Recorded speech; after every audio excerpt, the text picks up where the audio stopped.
طائف کے انسیڈنٹ میں last time میں نے آپ لوگوں کو رسول اللہ صلی اللہ علیہ وسلم کی وہ دعا سمجھائی تھی، ٹھیک ہے، اور اس دعا میں فلسفی آف دعا ہے کہ دعا مانگنی کیسے چاہیے اور اللہ کون ہے، یہ آپ کو اندازہ ہوگا اس دعا سے، ٹھیک ہے۔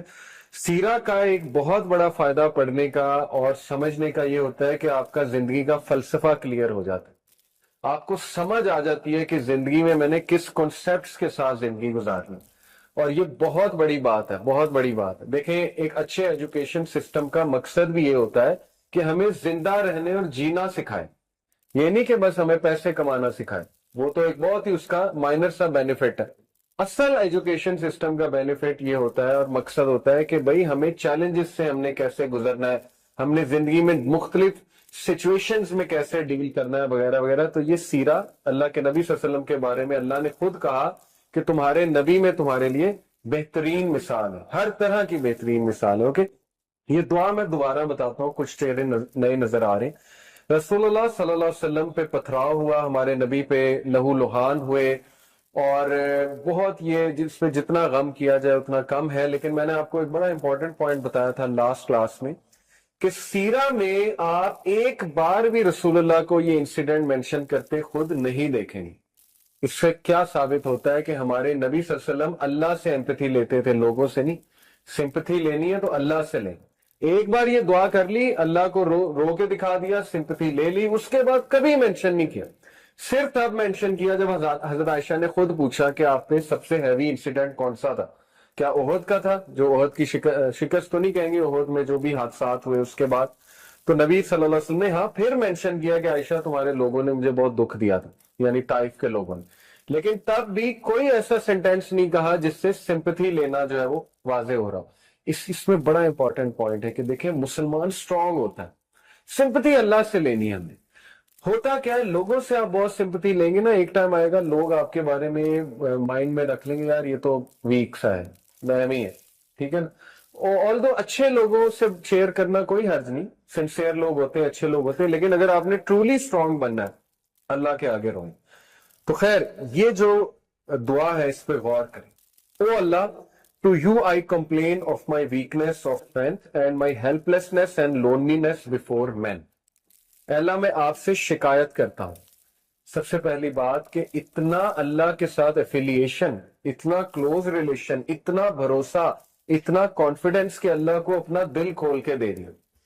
شکایت دو طرح کی ہوتی ہے، اس دعا سے یہ بھی ثابت ہوتا ہے، ٹھیک ہے۔ جیسے حضرت یعقوب میں سورہ یوسف میں آتا ہے انما اشکو بسی و حزنی اللہ، بے شک میں اپنی شکایت، اپنا شکوہ کس سے کرتا ہوں؟ اللہ سے۔ شکایت یہ جو پہلی والی ہے نا، یہ تو جائز ہے۔ یہ کون سی والی شکایت ہے؟ اور یہ ایسنس آف توحید ہے ایکچولی، ٹھیک ہے، کہ آپ کمپلین کرتے ہیں اللہ تعالیٰ سے کہ اللہ میں بے بس ہو چکا ہوں اور آپ کی مرسی، آپ کی ہیلپ کے بغیر میں کچھ بھی نہیں۔ اور اس میں پتہ ہے کون سا والا ایلیمنٹ ہے؟ آپ دیکھیں، رسول اللہ صلی اللہ علیہ وسلم کی ساری دعا جب میں آپ کو سناؤں گا اس کا کرکس یہ ہے کہ اللہ کے نبی صلی اللہ علیہ وسلم اس لیے نہیں رو رہے تھے کہ ان پہ بہت زیادہ وہ ہوا تھا ظلم، اصل میں وہ اس بات پہ رو رہے تھے، زیادہ پریشان تھے کہ اے اللہ کہیں آپ تو نہیں ناراض، کہیں یہ پنشمنٹ تو نہیں ہے کہ میرے ساتھ اتنا کچھ ہو گیا۔ یہ اصل میں اس کا جو ہے نا ماخذ ہے، یعنی آپ سوچیں کس لیول پہ اللہ کے نبی صلی اللہ علیہ وسلم کا ویژن اور اللہ سے تعلق تھا کہ اللہ یہ ہوا ہے میرے ساتھ تو مجھے سمجھ نہیں لگ رہی، کہیں آپ کی ناراضگی تو نہیں ہے، کہیں مجھ سے کوئی خطا تو نہیں ہو گئی، مجھ سے کوئی غلطی تو نہیں ہو گئی۔ اس طرح کی بات کرنا، ٹھیک ہے نا، اور اللہ کے سامنے دل کھول دینا، یہ تو ایسنس آف توحید ہے، اور اس طرح کی شکایت جو ہے وہ جائز ہے۔ اس کو شکایت کہہ لیں یا کہہ لیں کہ اپنا دل کھول کے بیان کرنا، ٹھیک ہے نا۔ دوسری شکایت جو ہے وہ ہے اللہ کی قدر اور اللہ کی ڈکری کو ریجیکٹ کر دینا، ایکسپٹ نہ کرنا۔ اور زیادہ تر لوگ جو ہے وہ اس کا شکار ہو جاتے ہیں کہ جب ان کے ساتھ کوئی خدا نہ خواستہ، اللہ نہ کرے، کوئی ایسا حادثہ ہو جائے، کوئی ایسی چیز آ جائے جو انہوں نے ایکسپیکٹ بھی نہیں کی ہوئی تھی، تو وہ بجائے کہ اللہ کے آگے رونے کے یا اللہ سے مدد طلب کرنے کے، وہ فوراً یہ کہتے ہیں کہ یہ ہوا کیوں ان دا فرسٹ پلیس۔ اور وہ کہتے کہتے پھر اس لیول پہ پہنچ جاتے ہیں جو اللہ معاف کرے، ابلیس نے اللہ کو کہا تھا کہ اللہ تو نے مجھے گمراہ کیا۔ یہ ابلیس کے الفاظ ہیں قرآن کہ بے شک since you have led me astray، اس لیے اب میں ان ہیومن بینگز کو نہیں چھوڑوں گا۔ اس نے بلیم کس کو کیا؟ اللہ کو۔ تو خدا نہ خواستہ کہیں ہم اس شکوے کا شکار نہ ہو جائیں کہ ہم اللہ کو بلیم کرنے لگیں، نعوذ باللہ، کہ یہ اللہ کی وجہ، اللہ نے کیوں میرے ساتھ ایسے کیا. ٹھیک ہے نا. انسان ہے، نکل بھی سکتے ہیں ایسے الفاظ، لیکن یہ کہ توبہ کر لی جائے، فوراً سے ریٹرن ہو جائے، فوراً سے جو ہے وہ اللہ تعالیٰ کے بارے میں پازیٹیو ہو جائیں. تو یہ ایسے لوگ اللہ کو بہت پسند ہے. ٹھیک ہے. تو پہلی بار یہ شکووں کے بارے میں 2 طرح کے شکوے میں نے آپ کو بتائے. ان میں سے ایک ناجائز ہے کہ تقدیر کو چیلنج کر دینا، اللہ کی ڈکری کو ریجیکٹ کر دینا کہ نہیں یہ ہوا کیوں. جیسے کچھ لوگ ان کے فادر کی ڈیتھ ہو گئی، مدر کی ڈیتھ ہو گئی، ایکسیپٹ ہی نہیں کیا، دین سے بھی دور ہو گئے، نمازیں پڑھنا چھوڑ دی کہ نہیں یہ ہوا کیوں. تو خیر اٹس ویری ڈیفیکلٹ، لیکن یہ کہ اسٹرینتھ پکڑیں. ہمارے نبی کو بہت غم آئے ہیں، بہت دکھ آئے ہیں، اس سے اسٹرینتھ پکڑیں. اگر غم دکھ کوئی بری چیز ہوتی تو انبیاء کو نہ آتا، اس کا مقصد ہے. ٹھیک ہے نا. پھر فرمایا you are the most merciful and the lord of those who are humble and weak and you are my lord. پھر فوراً ہی اللہ کو واسطہ دے دیا اللہ کے ناموں کا اور اس ریلیشن کا کہ اللہ تو کمزوروں کا رب ہے، میرے حال پہ رحم فرما. ایسی دعا اللہ کو بڑی پسند ہے جس میں اللہ کے کوئی نہ کوئی ایٹریبیوٹ کا ذکر ہو کہ اللہ تو غفور و رحیم ہے، اللہ تو راستے کھولنے والا ہے، اللہ تو جبار ہے، تو مسلط کرنے والا ہے، اللہ تو کن کا کلمہ کہنے والا ہے، میں تیرے کن کا منتظر ہوں. ٹھیک ہے نا. اس طرح کے الفاظ جتنا اسپیسیفک ہوں گے، جتنا اللہ سے ڈیٹیل میں بات کریں گے، اللہ کے ایٹریبیوٹس کا اللہ کو واسطہ دیں گے، اللہ بہت خوش ہوں گے. یہ تو کئی اس پہ واقعات آتے ہیں. ایک واقعہ آپ کو سنا بھی دیتا ہوں. یہ ہلیات الاولیاء غالباً ایک کتاب ہے، اس میں مینشن ہے، اوتھینٹک واقعہ ہے کہ ایک شخص جو ہے وہ صحرا میں اکیلا تھا. یہ میرے خیال ابن حجر نے غالباً کوٹ کیا، میں بھی مجھے نام صحیح سے یاد نہیں آ رہا، لیکن anyway واقعہ اوتھینٹک ہے. اس شخص کو صحرا میں ڈاکو مل گئے اور وہ بینڈٹس مار دیتے تھے، قتل کر دیتے تھے، بڑے خطرناک بینڈٹس. تو وہ جب بینڈٹس نے اسے گھیر لیا تو بینڈٹس نے کہا کہ ہاں جی کیا آخری خواہش ہے، یہ تو تمہیں پتہ ہے مارنا تو ہم نے تمہیں ہے ہی، چیزیں تو تمہاری لے کے. تو اس نے کہا اچھا مجھے نا 2 نفل پڑھنے دو. تو وہ ہنسے، انہوں نے کہا ٹھیک ہے پڑھ لو، 2 نفل سے کیا ہوگا. تو آتا ہے واقعہ کہ اس شخص نے سجدے میں جا کے اللہ کو ایسے ناموں سے پکارا اللہ کے کہ فرشتہ، چوتھے آسمان کا فرشتہ روایات میں آتا ہے، وہ زمین پر آیا ایک گھوڑ سوار کا بھیس کر کے.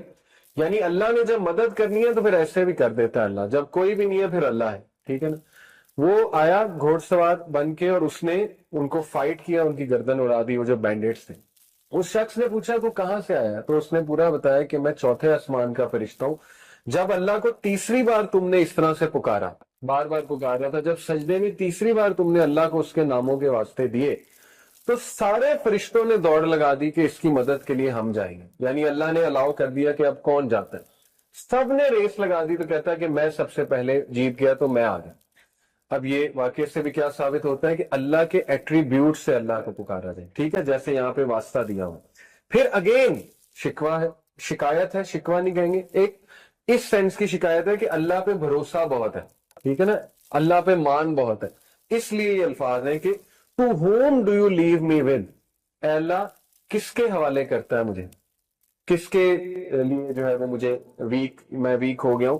To somebody who is a stranger that will treat me harshly اور to a close relative whom you have given ultimate power over me. اے اللہ کیا تو مجھے ان کے حوالے کرتا ہے جو اسٹرینجرز ہیں، یا تو مجھے ان کے حوالے کرتا ہے جو ریلیٹیو مجھ سے اسٹرانگر ہے. یعنی ابو لہب کی طرف اشارہ ہے کیونکہ اب وہ چیف ہے بنو ہاشم کا، اور وہ تو نہیں رسول اللہ صلی اللہ علیہ وسلم کو انٹر ہونے دے گا مکہ میں.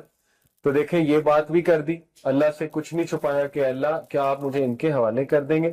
تو دین اگین یہ وہ پہلے والا شکوہ ہے جو کیا جا سکتا ہے. پہلے والی آپ کہنے شکایت ہے جو اللہ تعالیٰ پہ مان کی وجہ سے ہوتی ہے. فرمایا as long as you are not angry with me then nothing else matters. Again Allah کو یہ فرما دیا کہ اللہ جب تک تو راضی ہے میرے رب تو کچھ بھی نہیں میٹر کرتا. یہاں سے ثابت ہوتا ہے کہ یہ دعا کا کرکس یہ ہے کہ اللہ یہ سب کچھ جو میرے ساتھ ہو رہا ہے تو کیا ایسا تو نہیں کہ آپ مجھ سے ناراض ہو گئے. یہ ہے اصل میں کرکس. ٹھیک ہے نا. یعنی اتنی ہیوملٹی اپنی زندگی میں ہیوملٹی لے کر آئے. ہم لوگ فجر کی نماز مس کر دیتے ہیں، فرق ہی کوئی نہیں پڑتا، نہ استغفار کی، نہ اللہ سے رجوع کیا اللہ معاف کر دے آج فجر کی نماز نکل گئی، کوئی ریگریٹ ہی نہیں ہے. ٹھیک ہے نا. انبیاء کا لیول دیکھیں.